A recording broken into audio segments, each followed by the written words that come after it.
que Jesus nos ilumine a mente e o coração, que a gente fique bem ligadinho nele, né, Jesus, principalmente quando através do estudo da sua doutrina, que nos traz o convite da fé raciocinada, que nós precisamos não só amar Jesus, mas compreender o seu trabalho milenar e incansável em nossas vidas, tendo como objetivo a nossa felicidade.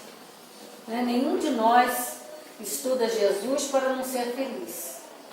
Por isso, deve ser uma alegria para nós virmos à casa espírita estudar o Evangelho de Jesus.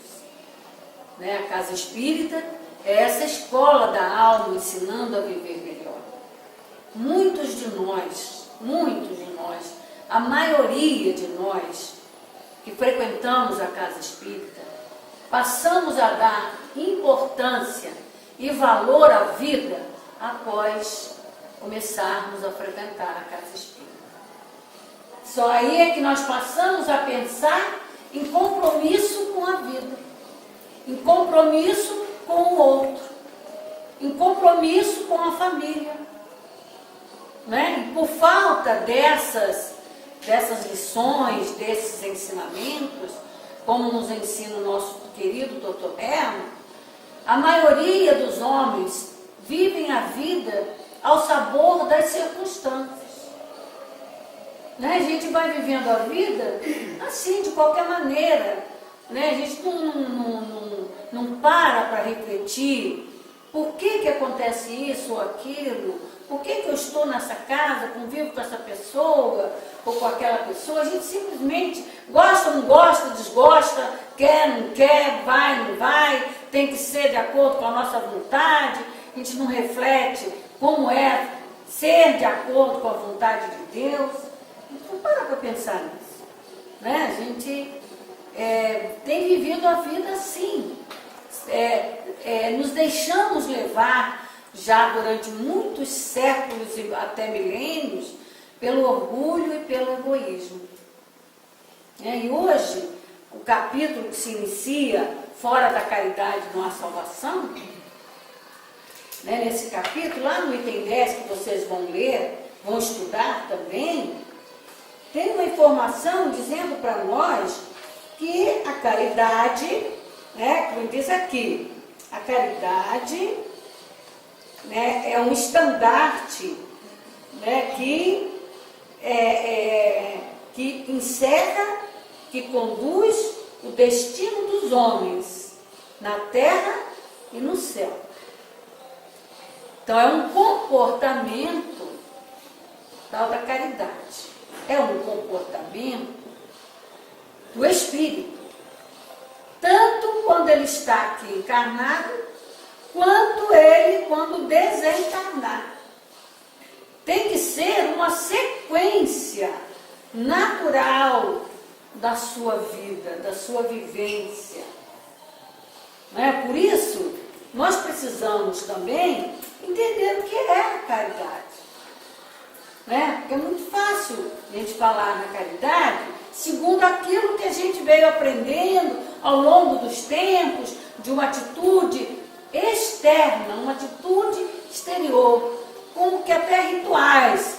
Até hoje assim, se a gente está com uma dificuldade, a gente pensa logo em ajudar a igreja, ajudar lá o centro, ajudar o fulano, para ver se Deus resolve lá o meu problema, me ajuda, as coisas não andam bem para mim, então eu preciso fazer alguma coisa. Mas é muito mais do que isso.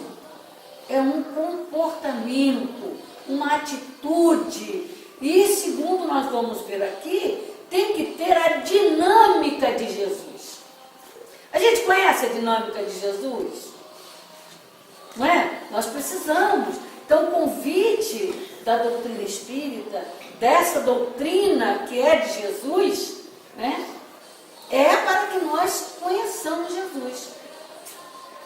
Ainda que no Evangelho, no capítulo 13, item 12, o Espírito São Vicente de Paulo, ele fala assim, que nós abandonamos este livro sagrado, que é o Evangelho de Jesus, Ele diz Porque ali Jesus ensina tudo para nós.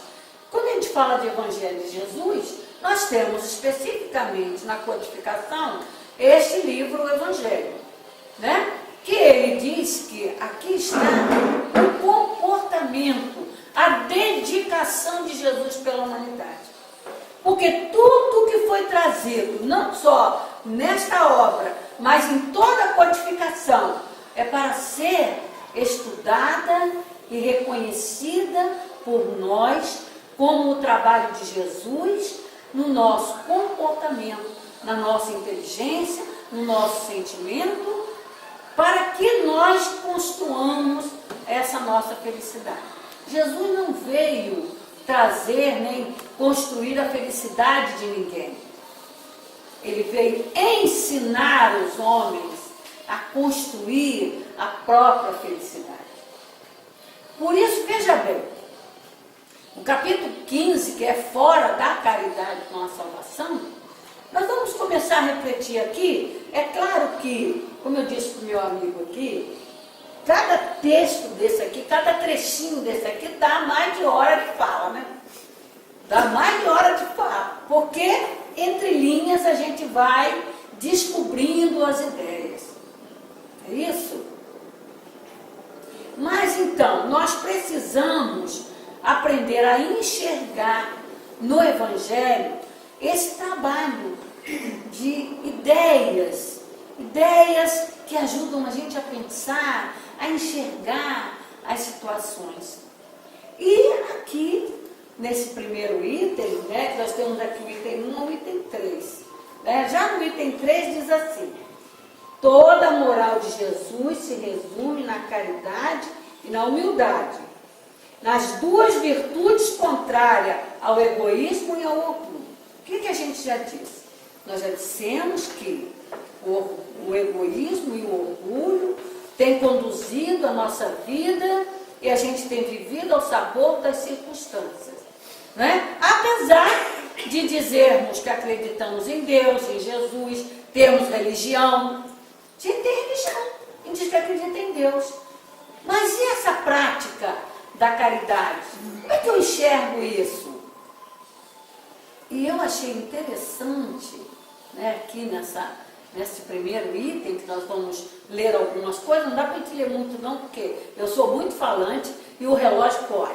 Eu começo a falar, o relógio corre, né, porque as ideias vão surgindo, né, quando a gente vê, a hora já passou. Mas, assim, nesse primeiro item, tem uma particularidade aqui que a gente não pensa, né? Primeiramente, ele diz assim, olha, no item 1. Vamos começar aqui passo a passo para a gente pegar a ideia, né? Ora, o que é preciso para ser salvo? Depois vem a parábola do bom samaritano, que já é um exemplo. A parábola do bom samaritano é um exemplo daquilo que Jesus está ensinando para a gente aqui, nessa particularidade que nós vamos trazer, né? Para nós entendermos essa caridade nesse movimento, nessa atitude dinâmica, que é o amor em ação, né? Então, diz assim, que o que é preciso para ser salvo? É o item 1 e o item 2, que abrange esse título. E depois vem a parábola do bom samaritano. Ora, quando o Filho do Homem, é o Filho do Homem, né? Jesus encarnado, né? Quando o Filho do Homem vier em sua majestade, acompanhado de todos os anjos, sentar-se-á no trono da sua glória, e estando todas as nações reunidas diante dele, separará uma das outras, como o pastor separa as ovelhas dos bodes, e ele colocará as ovelhas à sua direita e os bodes à sua esquerda. Então não vamos nos prender aqui a ovelha e bode, por quê? Ele está se referindo ao bem e ao mal, né? Tanto ovelha, não tem nada de ser homem ou ser mulher, nada disso não, né? Aí tem, na verdade, o bem e o mal, que é o que Jesus vem trabalhar para nós, né? Nos ensinar o bem para vencermos o mal. E dentro do nosso comportamento, de acordo com a lei de Deus, que é o que ele também veio nos ensinar. Como ele não vim destruir a lei, mas dar execução a ela. Então Jesus veio nos ensinar a lei de Deus. Vocês sabem que quando ele ensina para nós, se preocupou de ensinar essa lei, ensinar que amar a Deus sobre todas as coisas e amar ao próximo como a si mesmo é a lei maior da vida. Desde que ele construiu o planeta e nós alcançamos a condição da razão. A condição da razão. Quando Jesus acolheu os exilados, né, de outros planetas para vir ajudá-lo, né, a humanidade terrena que ele acolheu das mãos de Deus para desenvolver-se aqui na Terra, né, nós já estávamos num estado primitivo, mas em condição de aprender. Em condição de aprender. E ele reuniu espíritos e colocou espíritos exilados, que eram o espírito já com um nível maior de conhecimento, em todas as nações. Porque Jesus não é só o mestre do Brasil, dos brasileiros, é da Terra, do planeta Terra, de todas as nações.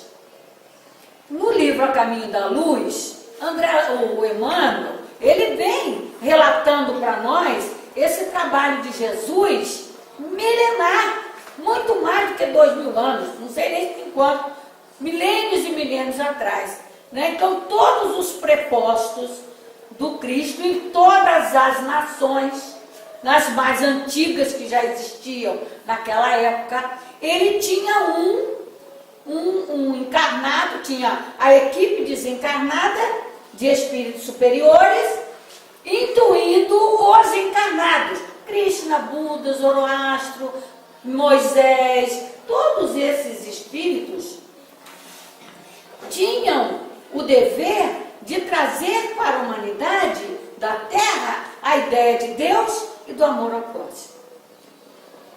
Foi Jesus que veio ensinar à humanidade terrena o amor a Deus e ao próximo. Foi Jesus. Eu fiquei encantada com esse ensinamento que está a caminho da luz. Que nós estamos até fazendo um seminário dessa obra lá em Minas Gerais, quem tem aquele trabalho da viagem, né? E estamos fazendo, que a gente vai lá 4 vezes ao ano. Então, nessas 4 vezes, nós estamos desenvolvendo um seminário para estudar o livro A Caminho da Luz, né? Com um grupo lá de Pimenta, Cidade Pimenta. Não sei se algum de vocês conhece, em Minas Gerais. Então, por isso que eu estou aqui assim, né? Lembrando desse fato. E quando eu fui estudar esse capítulo aqui, eu enxerguei isso lá. Falei, olha só, ele fala aqui de todas as nações reunidas. Porque Jesus é o Salvador da Terra, de todas as nações.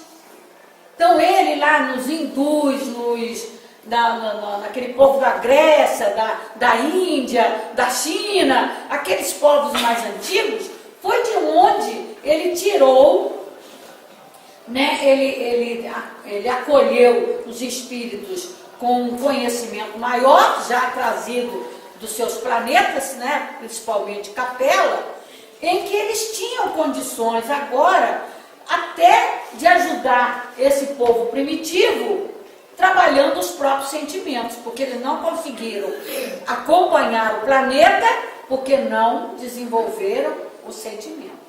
E muitos ainda faliram, né? Muitos ainda faliram, mas continuaram porque Jesus deu essa oportunidade a eles. Então, esse é o primeiro fato que é importante nós lembrarmos, né?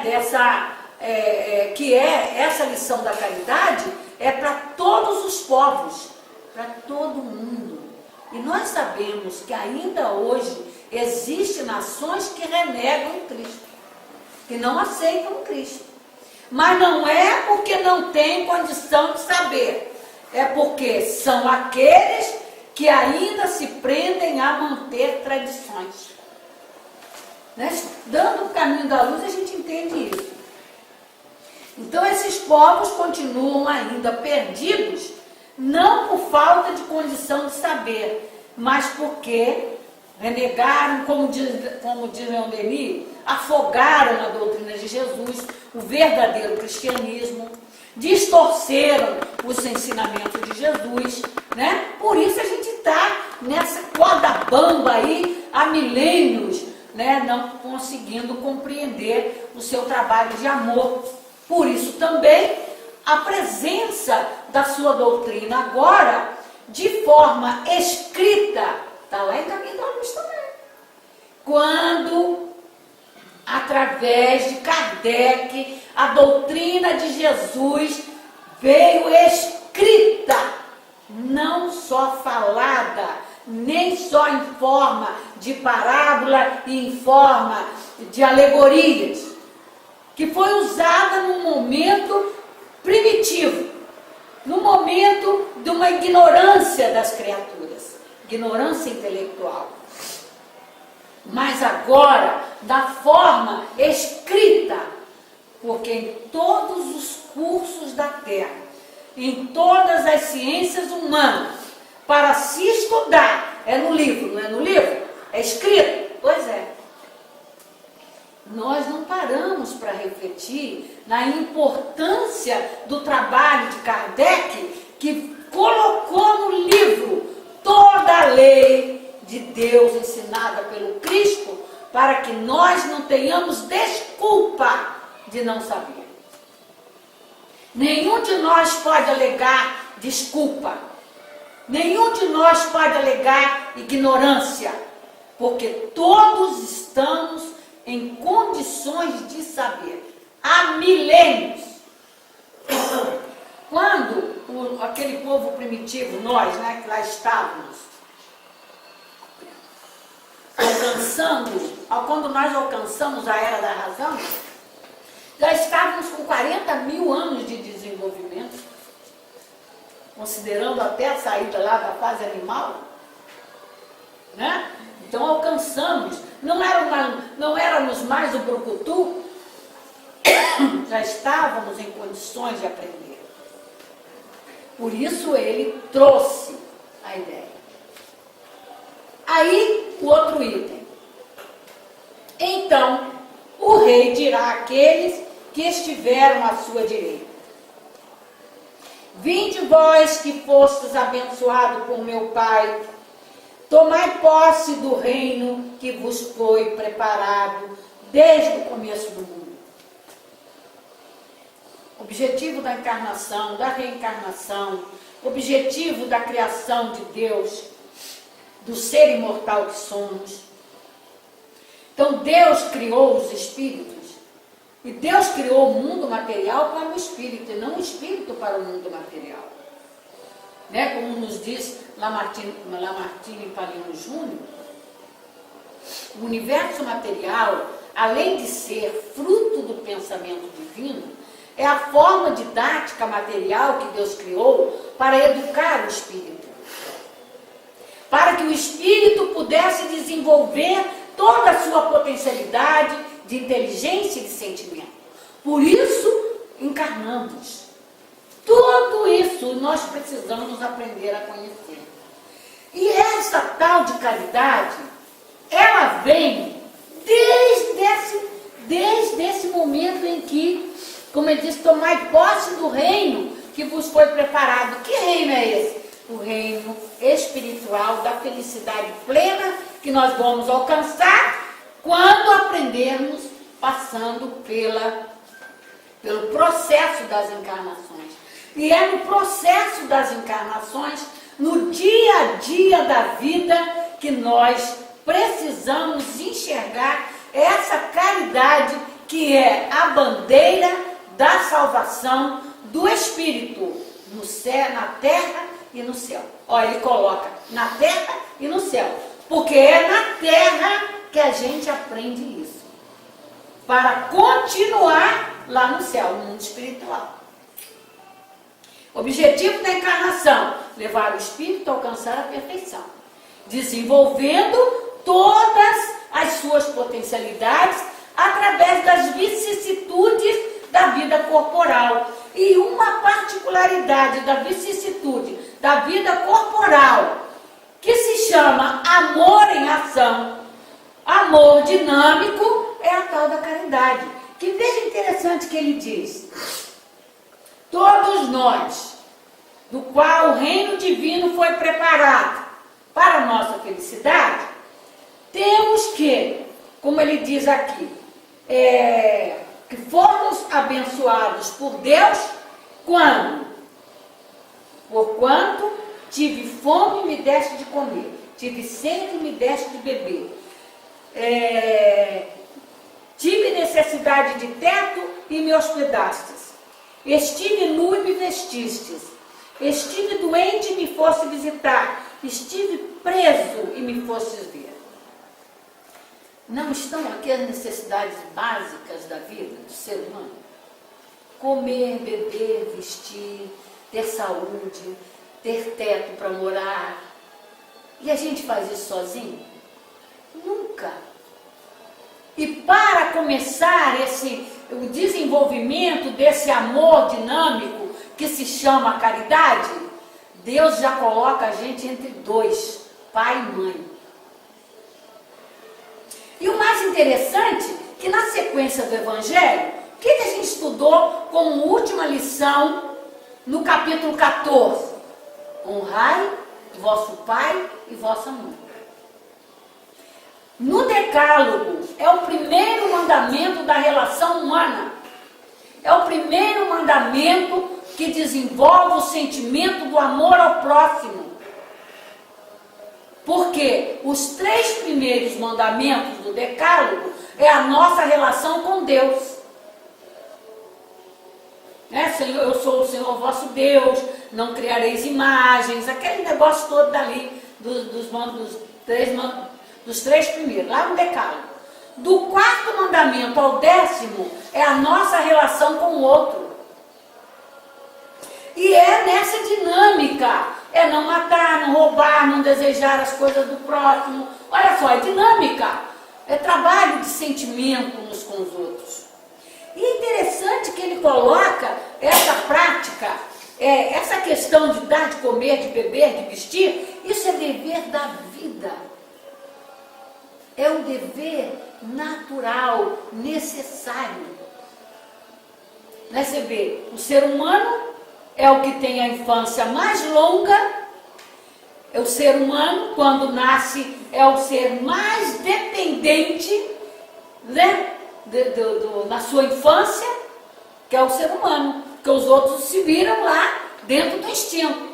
Mas nós somos, Deus colocou a criança, né, o espírito, na condição de criança, numa fragilidade tão grande, né, como diz o capítulo 8, que somente o amor de uma mãe sabe perceber a necessidade que tem a criança naquele momento. Isso é para quê, meus irmãos? Para caridade. Olha como que nós assim, nos distanciamos do entendimento dessa dinâmica da vida, porque dentro do lado do nosso entendimento de religião, ficamos presos, né, como diz o Evangelho mesmo, numa mensagem, que antigamente chamava de caridade somente construir e enfeitar igrejas. Mas, no entanto, hoje, a gente sabe que é atender a necessidade premente do outro, do meu irmão. Em primeiro lugar, é o dever natural da vida. E se torna um dever moral porque tem que ser feito com amor. Ainda do Paliano, nós trouxemos uma definição de caridade que eu acho muito rica, muito interessante, que está no Dicionário de Filosofia Espírita. Caridade: uma palavra nova, nascida no meio de uma doutrina nova, e que descreve uma qualidade nova. Na verdade, uma palavra que indica uma atitude nova para com os outros, impossível sem a dinâmica cristã ou similar. Por quê, meus irmãos? Porque é um ensino do Cristo. Jesus veio ensinar a gente a amar. Olha só, vocês já prestaram atenção que Jesus não veio ensinar a gente a aprender a letra? Ele não veio ensinar o ser humano a rezar. A ler, escrever e contar. Como diz o Espírito Antônio de Aquino, não procureis Jesus como mestre da intelectualidade, porque ele não é. Ele é mestre do sentimento. E foi um dos caminhos que nós nos perdemos. Porque o desenvolvimento intelectual, como ensina-nos o Livro dos Espíritos, é natural no ser, através do instinto de conservação, da busca da alimentação, do conforto, das necessidades prementes da vida, o ser vai se virando, vai buscando, né? E vai desenvolvendo a sua inteligência. Só que ele precisa engendrar a moral, que é a regra de bem proceder. Aí está a caridade presente já. Mas nós nos deixamos levar pela vaidade, pelo egoísmo, pelo orgulho, e separamos uma coisa da outra. Eu posso ser muito inteligente, mas não preciso amar. Quem é a criatura no mundo que não precisa amar? Deus não criou nenhum espírito. Por isso que não precisa amar. Por isso que a condição divina que ele deu ao espírito para alcançar a perfeição é saber, querer, saber e amar. Como diz Leon Denis, né? A inteligência e o sentimento são as duas asas do espírito. E nenhuma ave voa com uma asa só, não é verdade? Dentro do exemplo da vida, quer cortar o voo de uma ave, tolhe ali a asa, uma das asas, né? Corta a asa dela. A gente fazia muito com papagaio, né? Com isso, para o papagaio não fugir, não é? Então, corta uma asa dele, corta as penas, então ele não voa.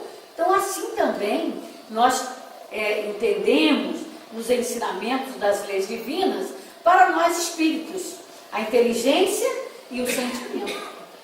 Eu posso ser a criatura mais inteligente do universo, mas se eu não amo, eu tenho meus pés enterrados na lama. Né? Não consigo alçar voo de felicidade. E o destino nosso, segundo está aqui, né, para alcançar o reino divino, preparado para a nossa felicidade, é amar. Saber amar. E saber amar conduzindo o nosso semelhante. É esse o sentido da caridade, essa ação dinâmica, é o amor em ação. Porque o universo é alimentado pelo amor de Deus, pelo amor divino, e que está em nós. Nessa chama, como está na lei de amor do Evangelho, no capítulo 11, né? Essa chama divina está em cada um de nós, é a herança de Deus para